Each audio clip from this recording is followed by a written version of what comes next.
Welcome. Welcome to the Right Fit Marriage Show, your one stop for tips to help you succeed in your marriage. I'll just wait a few minutes to see. Thank you, Kayode. Welcome. Oluwaseunwara. Thank you for joining the show. Good to see you all. We'll wait for one more person and then we'll start. Merry Christmas to you. What did you do for Christmas? Did you travel? Did you spend time with your family? What did you eat for Christmas? Where did you go for Christmas? Who were you with during Christmas? How did you cope with the scarcity of petrol if you were living in Nigeria? Did it affect your celebrations? Or were you able to rock the celebrations in spite of it? Beatrice, good to have you here with us as well. So for those of you who are already here, do share with me, how did you spend your Christmas? I spent my own Christmas with family members, I visited with family members on my own side, also visited with family members on my husband's side. Fola Babalola, thank you for joining the show. Welcome. So if you're already here listening to me, just share your Christmas experience in the comments box, so that I would see it, and then sometime in the show, I would read it out and talk about it. Many of us had a merry celebration during the extended Christmas weekend. Here in Nigeria, we actually had 2 days off work in addition to the weekend. So we ate, we drank, we sang, we danced, and we played. It was merriness all the way for quite a number of us. But some other people did not have it so nicely. Their Christmas day, regrettably, was full of sorrow. It was full of tears. Hello, Shade, welcome to the show. Thank you for joining in. Sadly, a friend's sister died on Christmas Day. Expectedly, his family was very devastated. Another friend is currently dealing with a life-threatening illness. Surely, that family had more on their mind than to be making merry at Christmas time. So as you can imagine, any household that had this kind of issue didn't find Christmas joyful at all. They were completely oblivious to the merrymaking that was going on around them.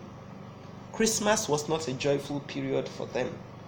As some of us were rejoicing in the good times that life gave us, celebrating all the wonderful things that we had experienced during the year, some others were dealing with grief, with the distress of the circumstances that life has handed them as well. Now, that is life. Life deals you good, it also deals you bad times. And that brings me to today's topic. Today we're going to look at the phrase for better for worse, or rather the phrases for better for worse, for richer for poorer, in health and in sickness. We're going to look at those 3 phrases. Onome, Ugochi, Olushola, and Funke, thank you for joining the show as well. For better for worse, for richer for poorer, in health and in sickness. Where did they come from? Do you know? If you have an idea where they came from, please write something in the comment box for me, let me know. Where did these phrases come from? Who introduced them? What do they mean? And why do we have couples say them on their wedding day?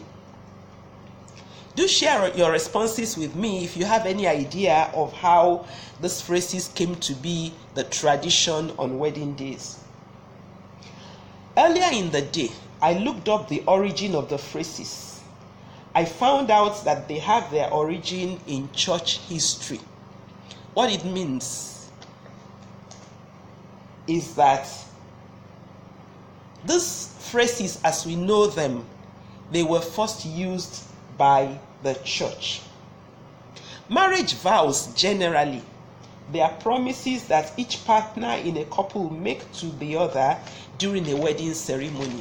So two people want to get married. On the day they're going to agree that they're going to get married, they look at each other in the face and then they make some promises to one another. That's just what vows are.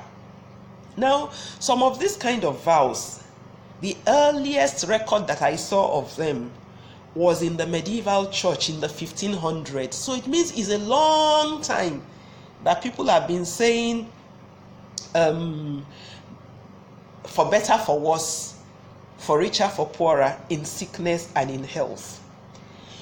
But even though people, give themselves promises when they're marrying one another, these particular phrases are actually peculiar to weddings that are conducted in church settings. Or wedding ceremonies that have their origin, in Christianity. And so even the weddings that take place in the registry, because the law, the statutes that marriage in the registry is conducted under actually also came from Christian origins. So generally, it is largely Christian weddings that use this for better, for worse, for richer, for poorer, in sickness and in health. And the reason that it was being used primarily was just, to help the couple to be sensitive to the seriousness of the commitment that they are making. Oh, sorry, Shade, network is not friendly with you. Perhaps you would listen to the replay. Other religions like Hinduism, Islam, Judaism, African traditional religions, they actually don't have these specific words in the promises that the husband and wife make to each other on the day that they're wedding. But does it mean that, these words are bad? Well, let's look at it. Many people quarrel with having those phrases in their wedding vows. They're thinking, why should we be saying for worse? Why should we be saying for poorer? Why should we even be thinking about sickness? We should be believing positively. We should be thinking positively. On their joyous wedding day, they don't want to remember anything. They don't want to be reminded that anything can go wrong. They're so happy. They just want to enjoy, and they're looking forward to a life of happiness and joy together, which is okay. But the reality in life, as I said when I started the show about some people who had a bad Christmas period, they cannot be celebrating because of what was happening in their homes. The reality of life is that difficult and challenging times come. It's not what you say that brings it. It's just life that delivers it into your hand. And these difficult and challenging times, they don't discriminate. They go to old people, they happen to young people, they happen to men, they happen to women, they happen to single people, they also happen to married people. So difficulties and challenges, they're just a fact of life. In marriage, you may just discover that your partner had expectations of you and of marriage which you thought you knew, but which you now find out that you didn't quite understand. You too may also discover that your own expectations of marriage with the person you married are far from being met. As I've said on a previous episode, those expectations that are not met, they are not strange. They're normal. If you and your spouse have lived different lives before you got married, it's guaranteed that you will have different perspectives on different issues. So in marriage, it's not surprising you have people discovering that sex between them may not be what they dreamed it will be.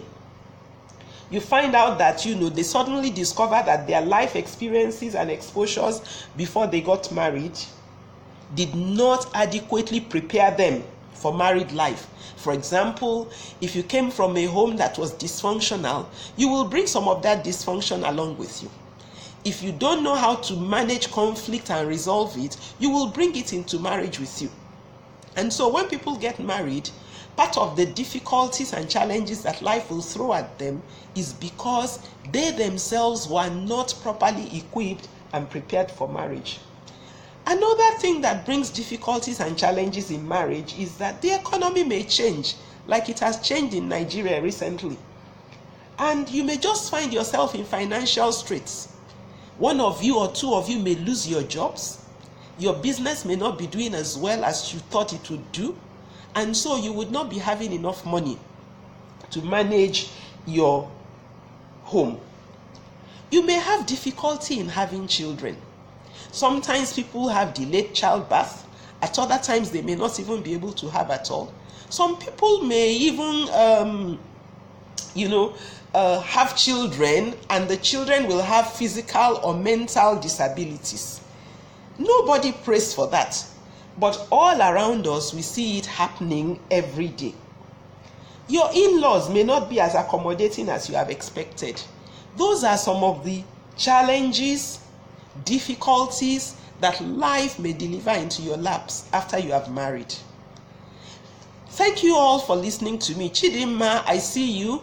Zuora, Stephen Imobio, thank you. Betsy Nwachuku, thank you for joining the show. Now, do you know of some challenges that people face in their marriage? Things that, after they have gotten married, suddenly they discover that things which they did not expect were happening? Please share some of them with me in the comment box as you're listening to me. The examples I've given you and many others are the difficulties and challenges that come up after marriage. Very often, there is no way before marriage that you will discover some of these things. Now, the vows, the promises that you and your spouse make to one another on your wedding day will be empty if they are made with the assumption that your life together is just going to be perfect and there is no problem. So if you're going on your wedding day and you're just thinking, once I marry this man or once I marry this woman, everything will just be fine. If you are making your vows with that perspective, you are making your vows based on a false assumption. It's not reality. Life will deliver problems into your laps.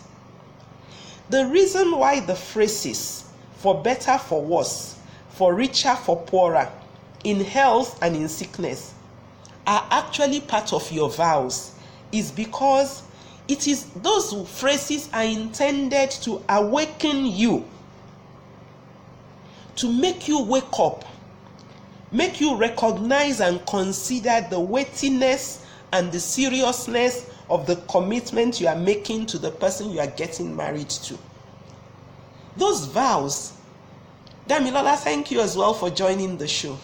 Those vows with those phrases, what they're actually saying is this: I'm committing to walk through life with you. We don't know what life is going to deliver into our hand, but I promise you that me and you, whatever happens, we're going to be in it together. The reality, as I said earlier, is that no matter how prepared you are for marriage, you will still meet the unexpected. That's just it. And how you will handle it is very dependent on the perspective you go into marriage with. If you go into marriage with the perspective that everything will go fine, there'll be no trouble, when the troubles hit, you'll be thinking, what am I going to do? Perhaps I made a mistake. But if you already know that the reality of life is that you will have challenges, you face the challenges squarely with your spouse as a team, and both of you will address it together. Now, no matter how prepared you are, as I said, you will meet the unexpected. And so, the time to think about the unexpected and how you will handle it is before you get married. I'll say that again. The time to think about the unexpected that can happen in your marriage and how you will handle it is before you get married. Now, the married people are going to be saying to me, we who are already married, does it mean that there is no remedy? If you are already married and you didn't weigh your vows, you didn't examine your vows, you didn't look at the seriousness of the vows that you were taking before you took them, it's not too late.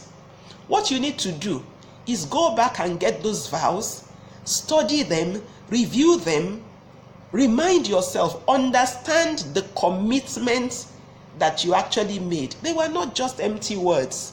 And then let the commitment that you made guide your relationship with your partner.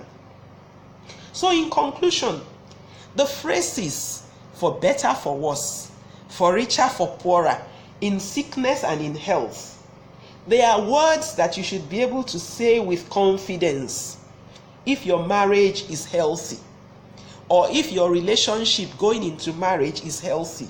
What I mean by healthy is that you and your partner are open and honest with one another. You and your partner are able to address issues. You and your partner are emotionally healthy people. Any hesitation at all to make that vow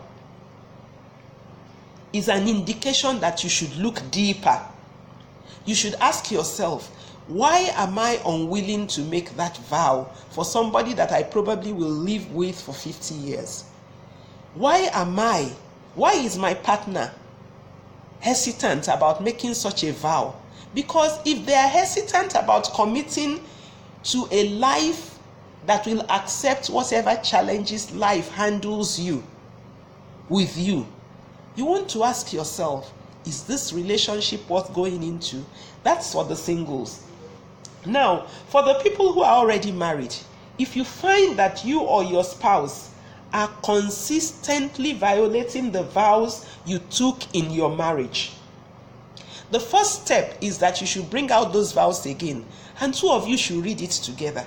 Because you see, many of us, when we took the vows, we just read them after the officiating minister. So the officiating minister said, say after me.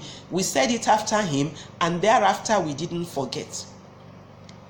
You should go back to your vows and look at them again individually and with your spouse. Now, if you do that and you find out that either you or your spouse or both of you are still consistently violating those vows in your marriage, it's a signal to you that you should look for help. And you should seek out a professional counselor.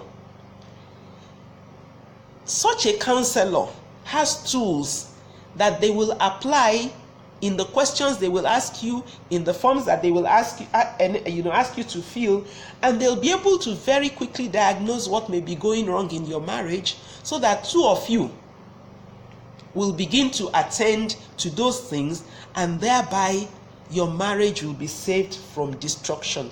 There are many marriages that fall apart. The reason they fall apart is the ignorance of the couple or the people around them who are advising them. Now, don't get me wrong.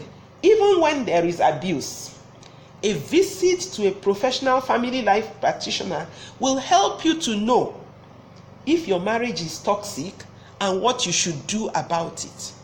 So, if you look at your vows and you take them seriously, and you find out that you or your partner, you are consistently violating these vows, then know that there is a problem in your marriage, and don't wait for it until it becomes a real disaster before you seek for help. And so, the phrases for better, for worse, for richer, for poorer, in sickness and in health, They're not bad words. They're not bad words at all. You should not be afraid to say them. Any fear that you have in saying them is probably telling you that there is something that you need to investigate. Thank you, Beatrice, for sharing how you spent your Christmas. Thank you, Betsy, as well, for sharing how you spent your Christmas.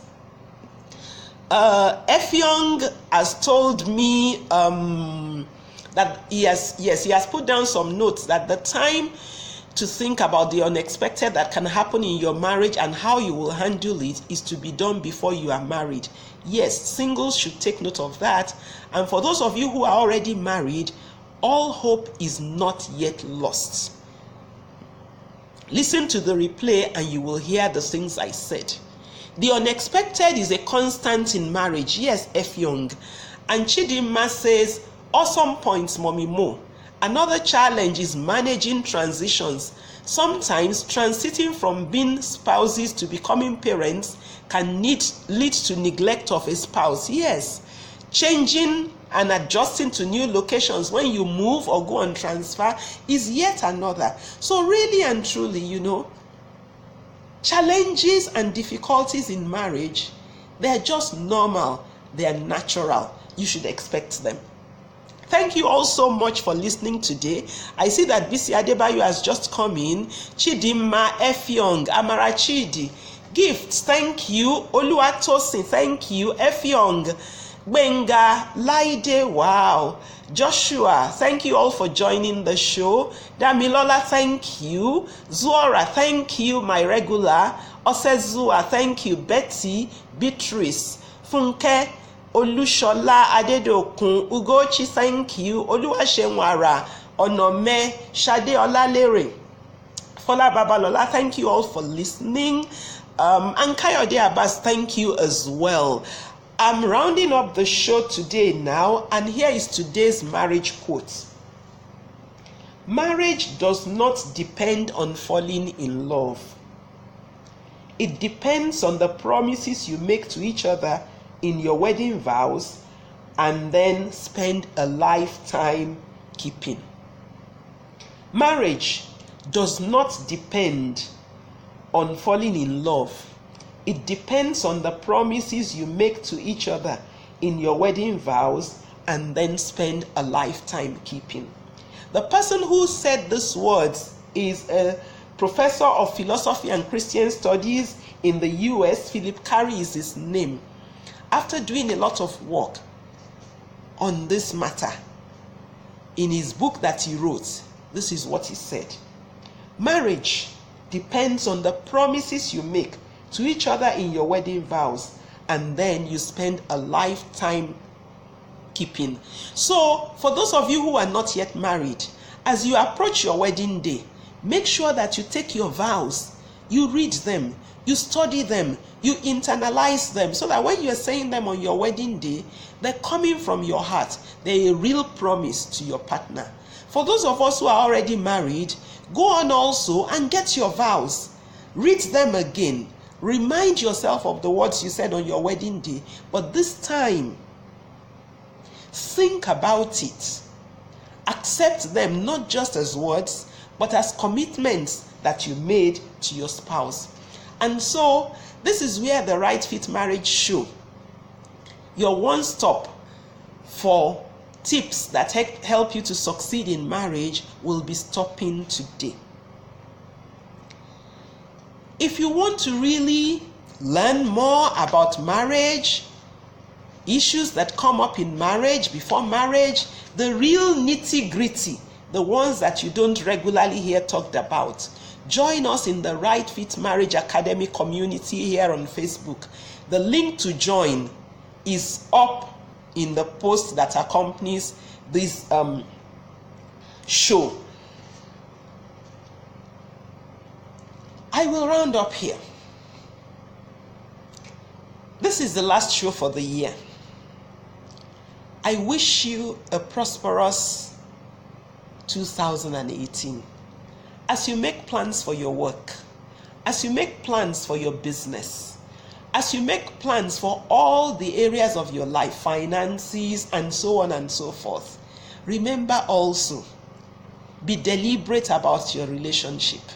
Be intentional about your relationship, whether you're single or married.